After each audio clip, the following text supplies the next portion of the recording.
Di Pengadilan Tindak Pidana Korupsi Jakarta yang tegang, pada tanggal 12 Juli 2025, suasana dipenuhi ketegangan dan bisik-bisik. Para wartawan, pengacara, dan keluarga terdakwa memenuhi ruang sidang, menanti keputusan yang akan mengubah hidup seseorang dan mungkin juga arah politik negeri ini. Semua mata tertuju ke depan, ke kursi terdakwa, di mana nasib seorang tokoh besar akan diputuskan. Palu hakim akhirnya jatuh, menandai akhir dari persidangan panjang yang penuh sorotan. Nama yang disebut adalah Thomas Trikasih Lembong, mantan pembuat kebijakan ekonomi papan atas, yang kini harus menghadapi kenyataan pahit sebagai terdakwa kasus korupsi. Suara Palu itu bukan hanya menandai vonis, tapi juga menandai perubahan besar dalam hidup Tom dan dalam lanskap politik Indonesia. Saat Tom, yang kini mengenakan rompi tahanan berwarna merah muda, berdiri untuk digiring keluar dari ruang sidang, sorot kamera dan tatapan publik tertuju padanya. Langkahnya berat, namun ia berusaha tetap tegar di tengah sorotan dan tekanan yang luar biasa. Setiap gerak-geriknya menjadi berita utama, setiap ekspresi wajahnya menjadi bahan perbincangan. Di tengah keramaian dan hiruk-pikuk, Anies Baswedan tiba-tiba muncul. Ia datang bukan sebagai politikus yang sedang mencari panggung, melainkan sebagai seorang teman yang ingin memberikan dukungan di saat-saat paling sulit. Kehadirannya membawa nuansa berbeda di ruang sidang yang penuh tekanan itu. Anies mendekat, menepuk dada Tom dengan lembut, lalu menggenggam tangan Tom yang diborgol. Dalam keheningan ruang sidang, isyarat sederhana ini berbicara lebih keras daripada kata-kata.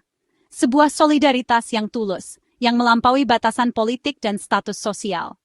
Di tengah formalitas hukum, sentuhan manusiawi ini menjadi pengingat bahwa di balik setiap kasus, ada kisah persahabatan dan empati. Formalitas dingin ruang sidang seolah mencair sejenak oleh momen singkat yang penuh emosi ini. Para hadirin terdiam, menyaksikan interaksi yang jarang terjadi di ruang pengadilan. Beberapa bahkan meneteskan air mata, merasakan beratnya situasi dan kekuatan solidaritas yang ditunjukkan. Bagi banyak orang, momen ini melambangkan lebih dari sekadar persahabatan. Ini adalah simbol aliansi politik yang diuji oleh badai kesulitan, sebuah pernyataan bahwa persahabatan sejati tetap bertahan, bahkan di tengah badai politik dan tekanan publik. Gambar Anies memegang tangan Tom yang diborgol pun langsung menjadi viral, menyebar luas di media sosial dan media massa. Foto itu menjadi simbol perlawanan terhadap ketidakadilan, dan menginspirasi banyak orang untuk tidak melupakan nilai-nilai kemanusiaan di tengah pusaran politik. Tindakan sederhana ini mengubah vonis pengadilan menjadi lebih dari sekadar hasil hukum.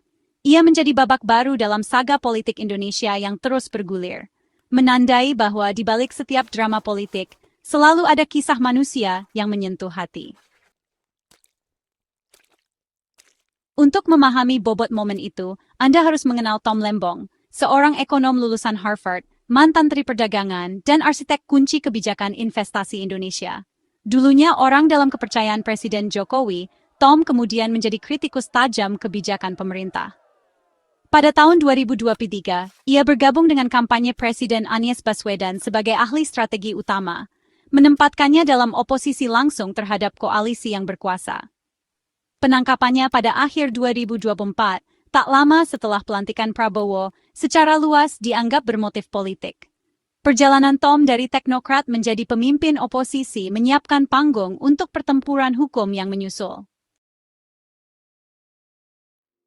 Vonis Tom berawal dari keputusan penting yang ia ambil pada tahun 2015, saat menjabat sebagai Menteri Perdagangan Indonesia. Kala itu, harga gula melonjak tajam dan mengancam stabilitas ekonomi serta daya beli masyarakat.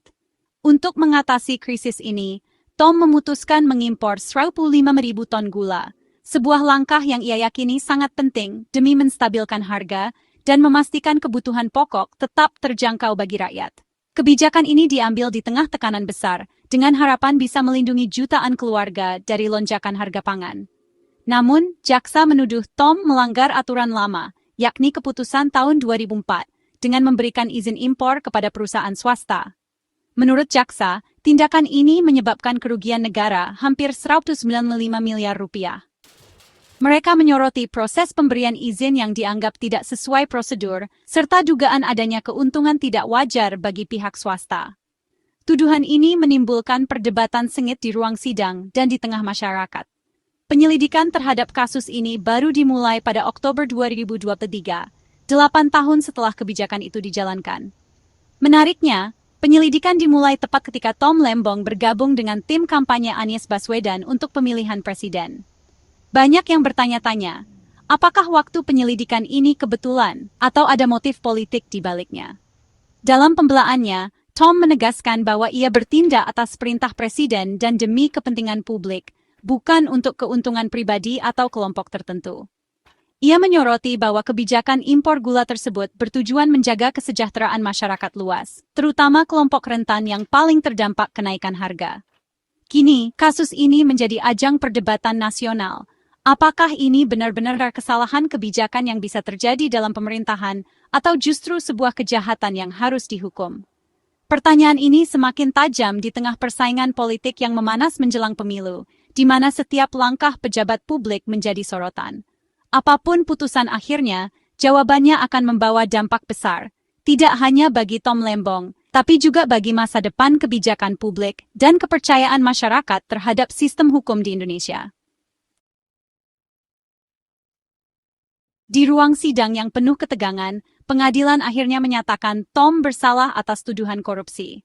Suasana berubah hening, seolah waktu berhenti sejenak ketika vonis itu dibacakan.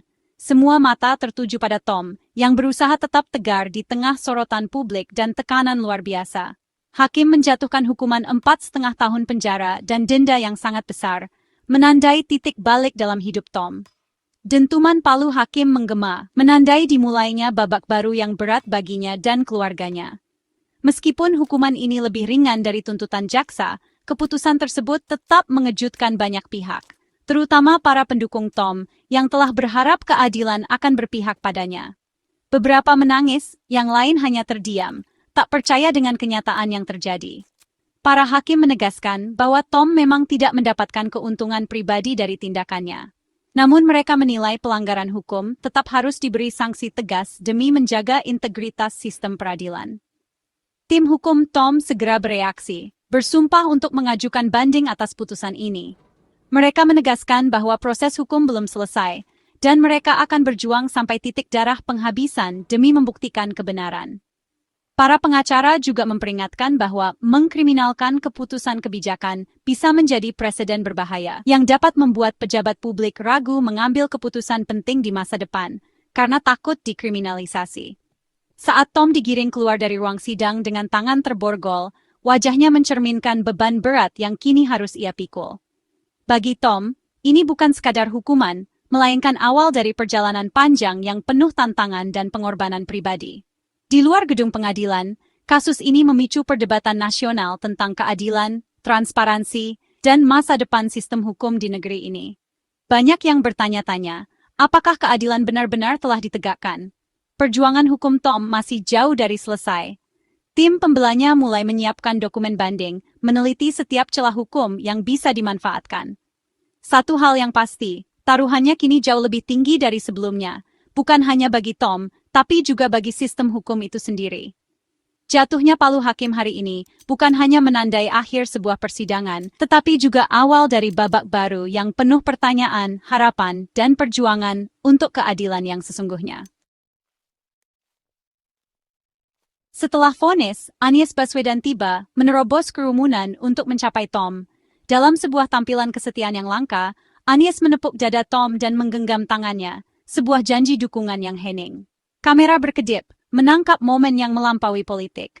Tom, yang akan digiring pergi, menoleh ke Anies dan berkata pelan, "Terima kasih atas dukungannya, saya sangat menghargainya."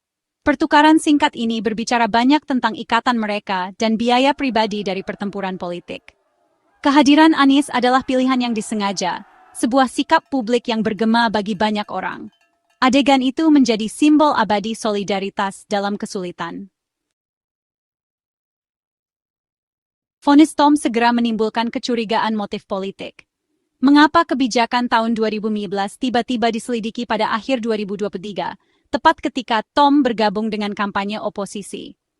Menteri lain telah memberlakukan kebijakan serupa tanpa penuntutan, memicu klaim keadilan selektif. Penangkapan Tom setelah pemerintahan baru menjabat dilihat sebagai peringatan bagi para pembangkang. kasus ini menjadi kurang tentang hukum dan lebih tentang kekuasaan dan kerapuhan demokrasi Indonesia.